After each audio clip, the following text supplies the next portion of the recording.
Good evening. Welcome to North West Tonight with Annabelle Tiffin. Our top story.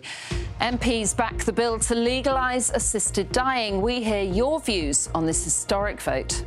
The proponents of this private member's bill were clear to state in Parliament that it's nowhere near robust or comprehensive enough. We'll also hear how some of our MPs voted. Also tonight, who gets a good deal on Black Friday? We look at Amazon's effect on the region's retail sector. A cross between Miss World and Crufts, the facial hair fiesta won by a man from Blackpool.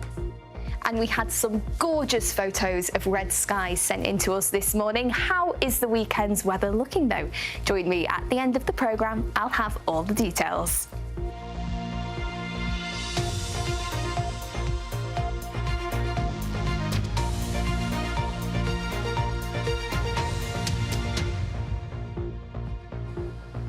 After hours of debate today and weeks of discussion and disagreements, MPs have backed plans that could legalise assisted dying in England and Wales.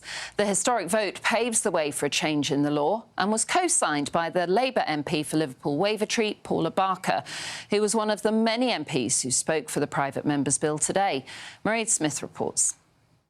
Order, order. A packed chamber for what the Speaker billed as one of the most important debates the House of Commons has ever had. More than 160 members have indicated that they wish to speak in the first debate. Not everyone will get in.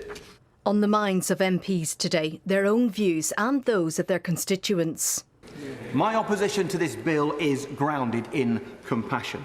To legalise assisted dying is to create the space for coercion that will undoubtedly see people die who would not otherwise have chosen to do so. Just like many other... The Labour MP for Liverpool Wavertree co-signed today's bill. Every year, around 650 terminally ill people take their own lives. Countless others who are more affluent make the choice of the long, arduous journey to Switzerland, all without any protections in place. I don't want choice to only be available to those who can afford to pay. We asked for your views ahead of today's vote. These are just some of the comments you sent to us. Marie Taylor told us she is against the bill. My daughter is 21 and severely autistic. At some point, the assisted dying bill parameters could be widened. She could be coerced into a decision to take her life. Jean Smith is for it. After nursing my husband with motor neurone disease, the last few weeks and days of his life were awful. It was very cruel to keep him alive like that. Manchester author Paul Carroll, who has written a satire about the subject, had previously supported assisted dying and had even signed up to eventually end his life at Dignitas in Switzerland. He says he's now firmly against. The next 6 months will be crucial.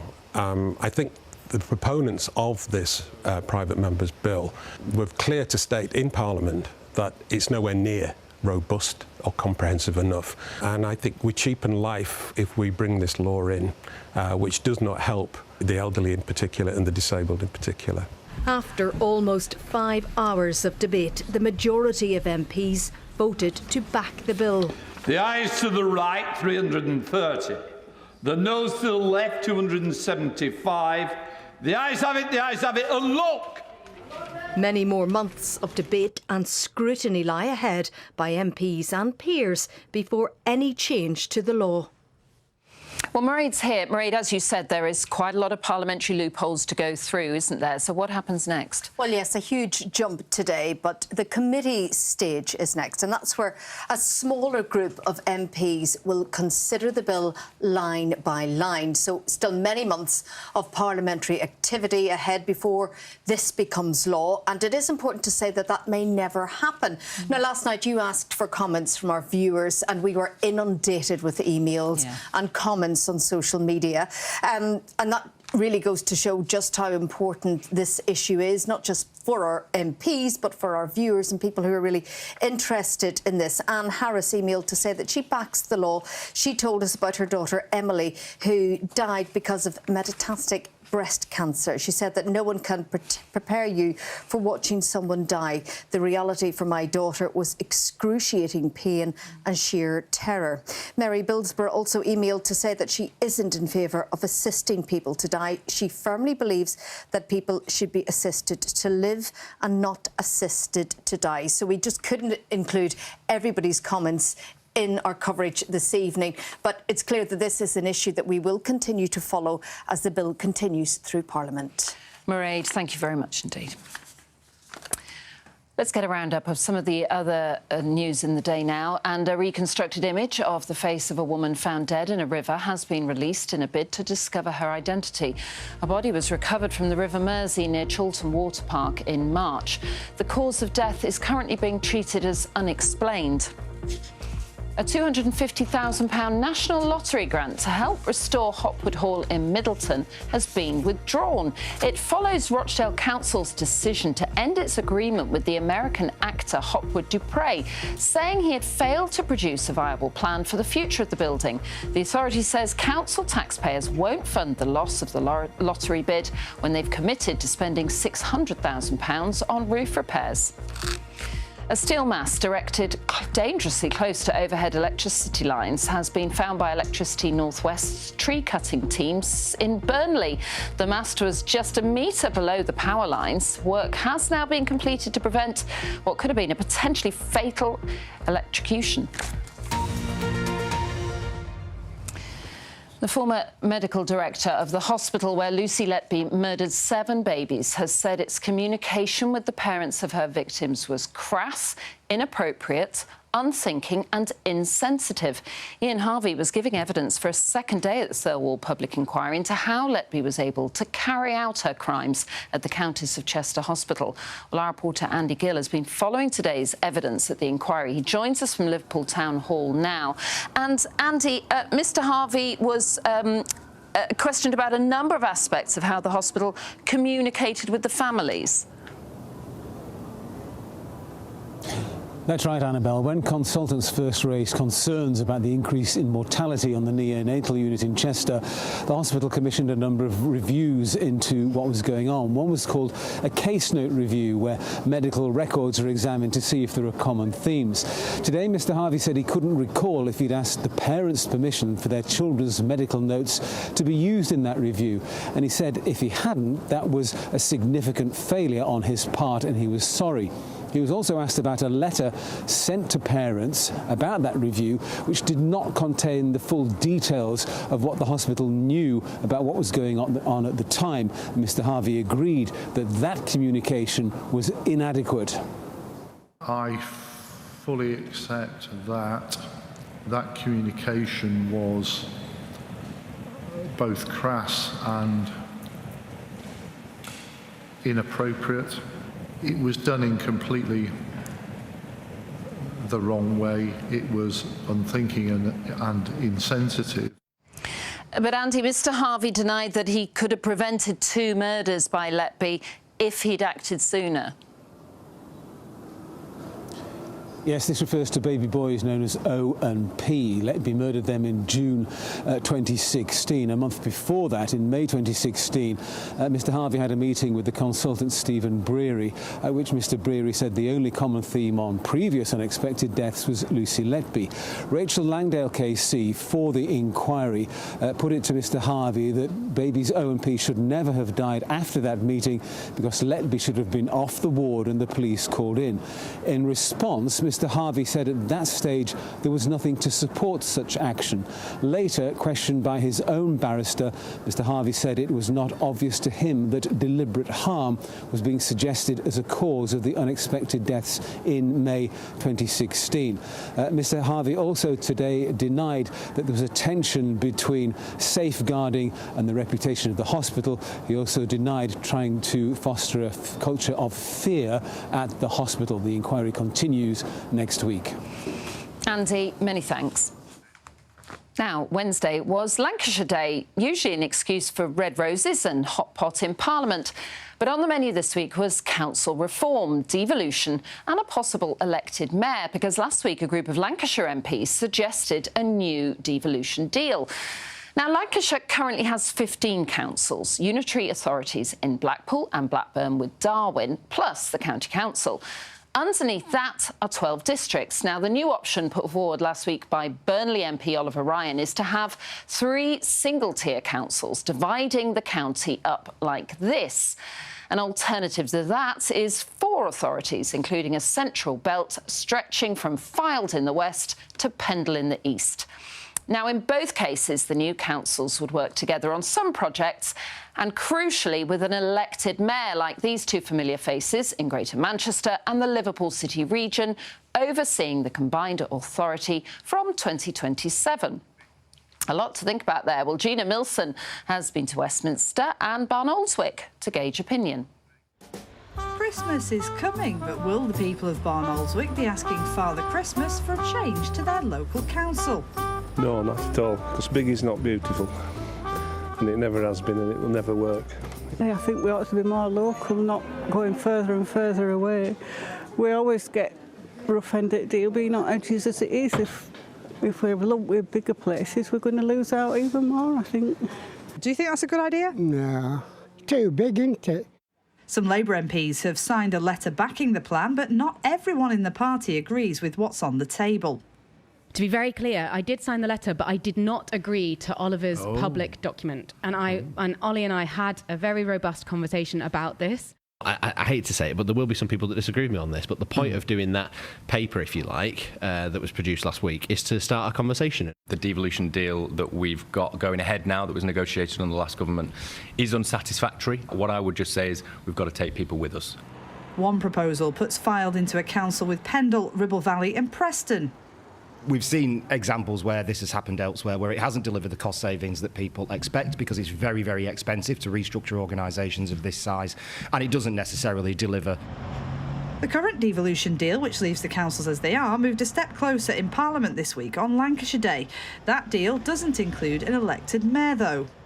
And what do you think about having this elected mayor like Andy Burnham? Well, we could do with somebody. We could do with him, to be honest. Yeah. Somebody like him to push along and do something. Where from? Where would the mayor be from? I think you need a local bloke in charge of local people. And some subjects go beyond geography. And how much do you think you've got in common with the people of Fylde? None at all. It's got a good football team, though. Discussions over council reform and more devolution will continue into the new year. And beyond that, I am sure, and we're going to be talking about that a little bit more on Politics Northwest, and we'll be having a look at the jobs market in our largest cities. That is 10 o'clock Sunday morning on BBC One. Now, staying with Lancashire, because people there are among the least satisfied in the country when it comes to their roads. The National Highways and Transport Network analysed figures across the country and found only 7% of Lancastrians were happy with their highways. One of the main issues complained about, not surprisingly, was potholes, which the council says it is working hard to tackle, as Phil Cunliffe reports. In this street in Penwitham near Preston, it's not potholes that need fixing, but damage left behind by a utilities company laying cables. The work is part of a £10 million project by Lancashire County Council to make permanent repairs, not just a patch-up job that so many of us complain about. But it doesn't come cheap. Tarmac is about £120 a tonne. It all adds up, as well as the vehicles and the staff that come to actually do the job. Uneven roads and potholes are the scourge of motorists. They're also dangerous for cyclists. Lancashire has 4,000 miles of roads to maintain. We all live in an area, and the area might not be what we expect it to be, but we're trying our best. I said, with the limited funds that are available from government. Do you sometimes feel like you're fighting a bit of a losing battle? Very much so, yeah, very much so. It's firefighting all the time. In a recent survey, people were asked if the number of potholes and damaged roads in their area was better, worse or stable compared with a year ago. The satisfaction rate in 5 northwest areas was 10% or less, with Wigan and Lancashire scoring just 7% each. Well, just 10 days after someone complained online about the state of Cedar Way, the council today had come and repaired it. They say that this tarmac should give about 20 years' worth of wear and tear. People living here are fortunate because the council says many other roads cannot be repaired because it simply doesn't have the money. We get £28 million annually from the government as a guaranteed funding for our roads, but our figures show that we would need more than £160 million. The last government committed almost £500 million to roads and transport in Lancashire, and that kind of money would go a long way to bringing roads up to a good standard in Lancashire. The government says it's aiming to find £500 million to fix an additional 1 million potholes in England over the next financial year. Motoring group the AA has analysed the survey results and has called them dismal. It says it isn't enough to just patch up potholes. Councils, though, say it all depends on money, and until more is given, its programme of repairs are literally just scratching the surface. Phil Cunliffe, BBC North West Tonight, Lancashire. Yeah, something that always gets people going, that. Now, today is officially Black Friday, with retailers across the region trying to entice us with discounts. On one of the busiest shopping weeks of the year, we've been given exclusive access inside Amazon's Manchester warehouse to see how they're coping. But our reporter Davinia Ramos has also been to see some independent retailers in the city centre. Orders are coming in thick and fast here at Amazon's Manchester depot. Black Friday is their busiest period, and they've hired over 2,000 extra staff across the northwest to keep up with demand. Workers here are dealing with millions of orders, and they're able to process them quickly thanks to robots. Amazon's been under fire for its working conditions and pay. I hope you've seen with your own eyes today a lot of happy people enjoying themselves here. We know that Amazon is thriving, but there are a lot of small businesses that just aren't at this time of year. Is Amazon killing the high street, do you think? I think there's a place for both. Around about 65% of all of the items within this warehouse and right the way across our UK network is owned by small and medium-sized businesses selling their products and selling their services through Amazon. Over at Affleck's in Manchester's northern quarter, it's a very different story. Black Friday is a worrying time for independent traders like Erin. We already have low prices, so dropping any lower would just mean that we wouldn't make enough money to sustain what we've created here. We definitely see a little dip in trade. When these massive companies are able to offer such enormous discounts, it makes me think about their markup the rest of the year, and we're trying to offer value and affordability year-round. Shoppers are expected to spend billions of pounds this Black Friday, but experts are warning people to be wary of deals that seem too good to be true. Davinia Ramos, BBC North West Tonight in Manchester. Right, let's move on to some sport. Richard is with us. It's Liverpool against Manchester City on Sunday. Oh, do you know, though, I mean, this is a difficult time for Pep, isn't it? It's not the best run for him, is it, at the moment? No, it's not, Annabelle, no. And even Arne Slot, the Liverpool boss, was talking about him today. He described him as the best manager in the Premier League. But as you know, Pep and City are struggling to find form. Without a win in 6 matches, they trail Liverpool by 8 points at the top of the table. By contrast, Arne Slot's Reds are on a superb run ahead of a game that is always fiercely contested with an awful lot at stake. These teams have always been in the last few years very close to each other, so those games are always very important. I don't want to run away. I want to be there. I want to rebuild the team in many aspects from now on until the end of the season. You've obviously been through some tricky times as a manager in your career, but you've never quite faced a run of results like this. When in your mind does it become a crisis? You are telling me if you are in crisis? I'm asking you, Pep, because of this series of results, when in your mind does it become more than a blip, it becomes a crisis? Up to you, when you are into text and write. So we are second in the table, we are not in good moments in terms of results. We have to live as a club, as a team, me, myself, my players, live these kind of situations to give what we have done in the past, and we will be back, I know that. I don't think anyone in the last 8 or 9 years, or maybe even longer, would have said that City at home or away. The word easy never comes up to my mind if I think about City. They are still a very, very, very good team. And we will come up with a problem that their run of form will go again, hopefully after Sunday. Be a fascinating game, won't it? Where it will be at Old Trafford, where Manchester United host Everton in the lunchtime kick-off on Sunday. It's FA Cup second round weekend for several of our lower league clubs. Oldham Athletic are our last remaining non-league side after getting the better of League Two's Tranmere Rovers in the previous round. Mickey Mellon's team now travel to Leyton Orient from League One tomorrow. All of the FA Cup fixtures are on the BBC Sport website, of course. In rugby union, there's a cracking doubleheader at Sale Sharks on Sunday. The women kick off at lunchtime against Leicester Tigers at the Salford Community Stadium, with Sales men following on later in the day. Both teams could do with a win, with the Sharks men hoping to pick up some momentum after a slow start to the season.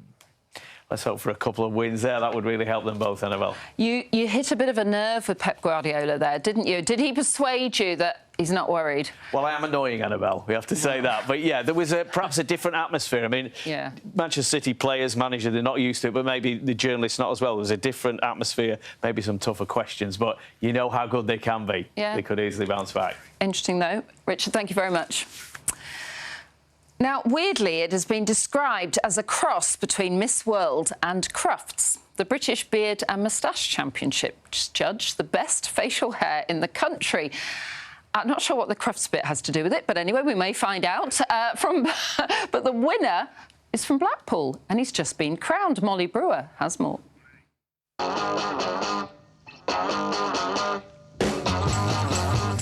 When it comes to competitive facial hair competitions, no, not a sentence I thought I'd say either, Brian Eva, a barber from Blackpool, is no stranger.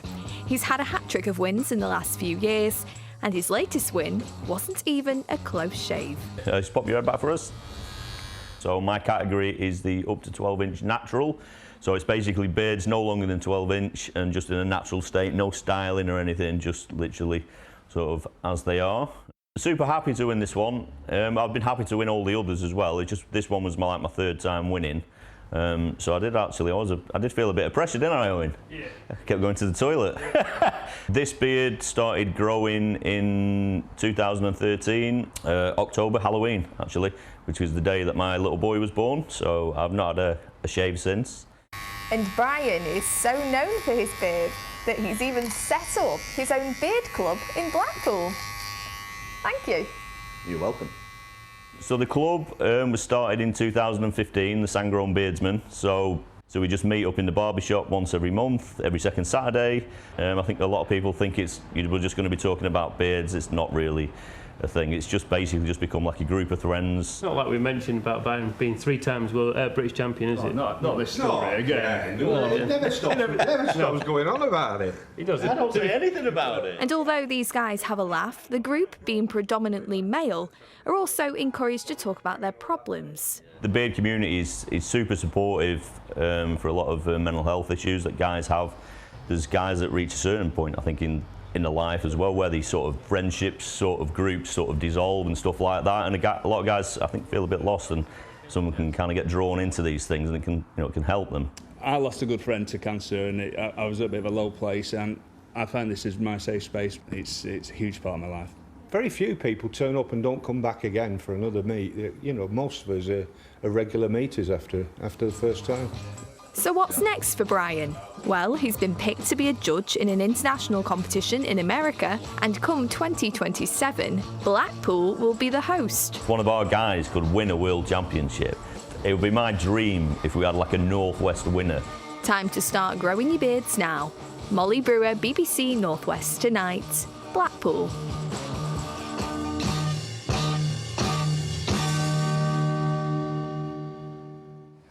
Very impressive beards there. Yours as well, but not wearing it tonight. No, I thought I'd have a shave considering I was doing the weather. Yeah, not a pretty picture at all. But what is a pretty picture are these lovely photos that we've had sent in. Starting here, many of us woke up to scenes like this, gorgeous pink skies, but then as we progressed throughout the day, it started to get a bit more cloud, and that was kind of the trend for the rest of the day too. Thank you very much for sending your photos in. We always love to see them. Now, if you'd like to send your own photos in, you can do. You can send them to me on socials, or better yet, you can become a weather watcher, and we'll try our very best to feature them at some point. All the details are behind me. Now, how is the weather looking for the weekend then? Well, it's looking like it's going to be a lot milder than we've seen over the past few days, and it seems my graphics are a little bit stuck. It is going to be a bit milder than we've seen over the past few days, and it is going to be quite gusty and cloudy. Now, As we head overnight, it's looking like it will be an extremely cloudy night. Now, where there's quite extensive cloud, there is going to be potential for showers. Now, most of us will stay dry, but potentially, but for most of us, it should be okay. Temperatures around 8 degrees Celsius. The average is around 4. And then tomorrow, it's looking like a bit of a mixed bag. There will be some cloud, but there will be some brighter spells too. It will be the drier day out of the two. It's looking like Sunday we're going to see the majority of the rain. But Annabelle, as you can see, everything's gone wrong today. Molly, Honestly, I'm really first sorry. with the shoes. I wonder if this has got anything to do with me, because the last time we were on together, your graphics went down as well. So is this something to do with me? I'm ever so sorry. No. But the shoes, we have to mention the shoes. Yes, we do. Because I do know that our viewers like to comment sometimes on what we wear. I had that yesterday. But Molly is wearing somebody else's shoes. Why? Yeah, I should really show you. I had trainers on today, and a poor girl in the newsroom has had to swap her shoes with me. So we're going home in each other's shoes this weekend, Annabelle. Lovely. Just to top off a very chaotic day. But you couldn't find your actual shoes, isn't that right? No, they are somewhere in the newsroom. So if anyone sees them, do let us know. Yes. So please don't write in and complain about her shoes. It was a shoe accident. Please don't. Have a lovely weekend. Thanks very much for watching. Bye-bye.